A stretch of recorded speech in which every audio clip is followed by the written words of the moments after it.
So today I wanted to show you one of my most favorite amps in the entire world, and I want to give you a little test as well and see if you could tell the difference between my favorite amp in the entire world or a pedal that sounds somewhat close to it.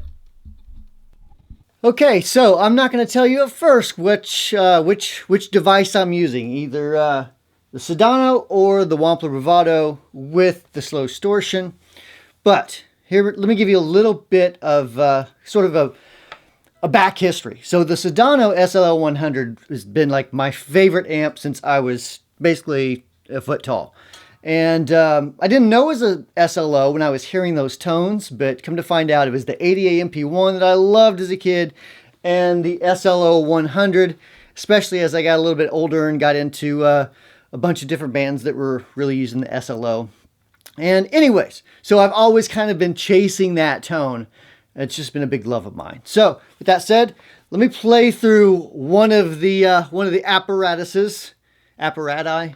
Anyways, whatever that word is. And I'm going to let you decide. So comment below if you think clip number 1 is the amp or the pedal, or whether clip 2 is the amp or the pedal.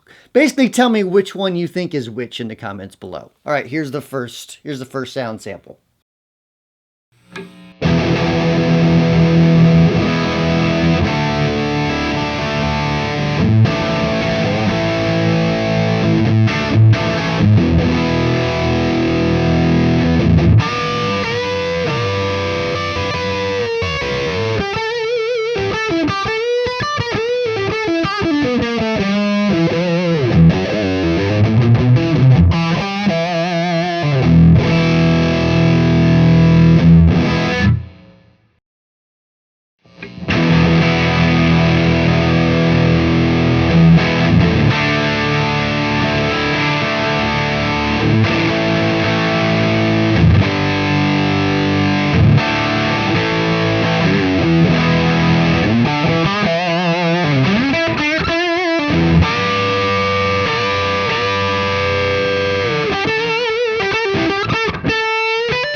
So, go ahead and comment below which one you think was the amp, which one you think was the pedal, and go ahead and do that. I'll wait. It's all right. No, go ahead. I'll wait for you. Just gonna watch a YouTube video real quick. All right, so here's the thing. Clip 1 was actually the amp. Clip 2 was the Bravado with the slow distortion.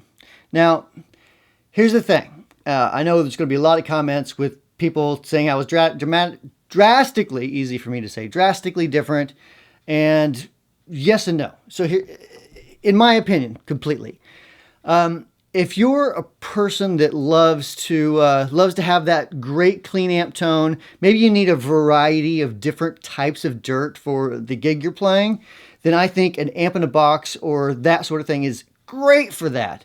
But if you ask me which one I would prefer to be in the room with, which one inspires me the most to play with whenever I have it completely cranked, that guy right there. All day long, every day. So that's really the thing. Like, does the audience know? Nah, they probably don't know, nor do most of them care unless there's a couple guitarists in the audience. But for the most part, I think whenever you're playing the actual amplifier, it's inspiring in a weird way that only us guitarists can really comprehend or understand. It just feels like tubes. It's completely different than a pedal. Even though they may sound somewhat the same once you go into a sound system or into your DAW or whatever, you can get close-ish, but it's not exactly the same. So that's my thoughts. I hope you liked the video. Make sure you comment below. We'll see you next week with a new one. See you later.